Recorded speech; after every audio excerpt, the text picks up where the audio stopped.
James, must be nice to, after the washout in the first game, to get a bit of a winning feeling in the one-day squad back in the camp. Yeah, definitely. I think any time you win a game of cricket, it's obviously an exciting feeling, and I think we played really well as a team today. To post over 300 in a one-day game was a good total, and I thought the skipper batted exceptionally well along with George Bailey, so it was a very good total, I thought. And your own performance, obviously nice to snare a wicket here or there and contribute with a quick 20 with the bat. Yeah, look, it was nice to get a couple of runs at the end, and I suppose a wicket and bowl reasonably well, but more importantly it was good to get a win. It's been a little while now since we've got a one-day win. I think the last one was against the West Indies, so it was a good feeling today, and hopefully we can sort of roll on now with some momentum. Nice partnership between Michael and George really set up the game.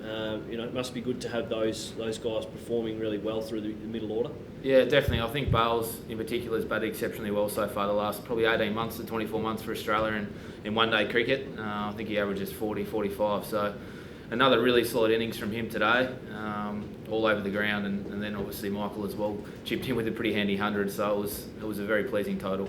While those two guys were probably the highest contributors, it seemed like a pretty well-rounded performance. Everyone chipping in. That must be pleasing to have some everybody contributing.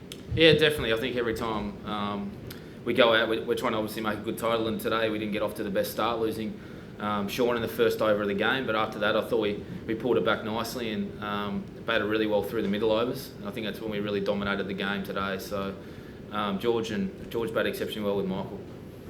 You came in obviously late in the Test series. Has there been a noticeable difference with the team, the sort of mood or the way you've approached these games? Oh, look, no real mood change. I think it's just a couple of new faces. Obviously, a couple of bowlers come in, and I suppose a couple of really handy ones in that as well. In one-day cricket in Mitch Johnson and Clint Mackay, and then obviously Farwad as well with the new spinning options. So some new faces back into the squad here, and it was nice to start with a win. So what are the confidence levels like now, obviously, after this result as well? Yeah, confidence levels have always been pretty high since we've been here. I think we've played reasonably good cricket so far the whole 3 months. It'd be really nice now to really capitalise on a good solid start and hopefully try and win this series. How big was that test for you in terms of you handled the situation pretty well? Did you take a lot out of that personally? Yeah, look, it was an interesting test. Obviously losing a day and a half of rain wasn't ideal, but I thought we batted really well as a team to make just under 500, and it just was a shame we couldn't knock them over. But yeah, it took a bit of confidence out of that, and hopefully I can show that in the next 3 games here. I suppose you're still relatively inexperienced in international cricket. Are you starting to feel more comfortable at this level now? You feel like you belong, sort of thing? Yeah, I think any time you play for Australia, you start to feel more comfortable. It's just a matter of keeping it pretty simple, and that's what Buff says to us: keep it simple, and it's just about runs and wickets. That's the main thing, and if we all chip in, we're going to win games of cricket.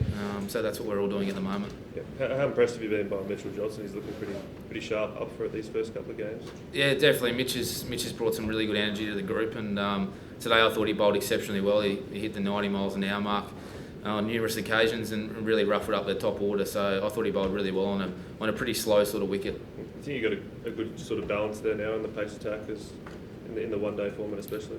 Yeah, I think so. We've got a lot of options. So Michael would obviously know more about that with all the bowlers that we've got, but I think we've got a pretty good balance when it comes to one-day cricket. It's just about executing now and winning games of cricket for our country. What are your sort of hopes in terms of the Test series coming up? There's a lot of talk about the bowlers that might not be selected.